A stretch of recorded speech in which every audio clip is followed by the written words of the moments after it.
আসসালামু আলাইকুম। সামান্য একটি দর্শনের ঘটনাকে নিয়ে যে তুলকালাম অবস্থা পার্বত্য চট্টগ্রামে সংঘটিত হলো। পরবর্তীতে ডাক্তারি পরীক্ষায় ওই মেয়ের মধ্যে কোনো ধরনের দর্শনের আলামত পাওয়া যায়নি। এটা স্বাভাবিক ঘটনা নয়, এটা পূর্ব পরিকল্পিত একটি ঘটনা।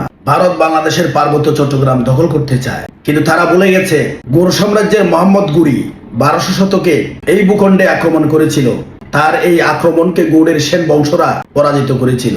এরপর 1300 শতকে দিল্লির সুলতান আলাউদ্দিন খিলজি আক্রমণ করেছিল, কিন্তু শামসুদ্দিন ফিরোজ শাহ ইলিয়াস শাহী আমলে বঙ্গ সুলতানদের প্রতিরোধের মুখে তারা পরাজিত হন। 1600 শতকে বাদশাহ হুমায়ুন এদেশে আক্রমণ করেছিল। ফলে সংঘটিত হয় 1539 সালে সহসার যুদ্ধ, 1540 সালে কনৌজের যুদ্ধ। উভয় যুদ্ধেই তারা পরাজিত হয়। শের শাহ তাদেরকে বাংলার মাটি থেকে বিতাড়িত করেন। এরপর 1600 শতকে বাংলা আক্রমণ করেন মুঘল সেনাপতি মানসিংহ।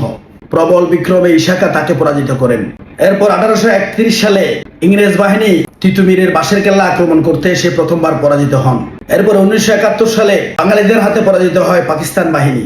তাই ভারতীয় সাম্রাজ্যবাদী আগ্রাসন এই মাটিতে চলবে না, কারণ এই জাতি হচ্ছে বীরের জাতি। হাজার হাজার বছর ধরে এই জাতি বীরত্বের বংশীয় জিন গ্রহণ করে যাচ্ছে। দেশের বীর সন্তানেরা ভারতের সেই দুর্বিসন্ধি নস্যাৎ করে দেবে। ভালো থাকবেন। আল্লাহ হাফেজ।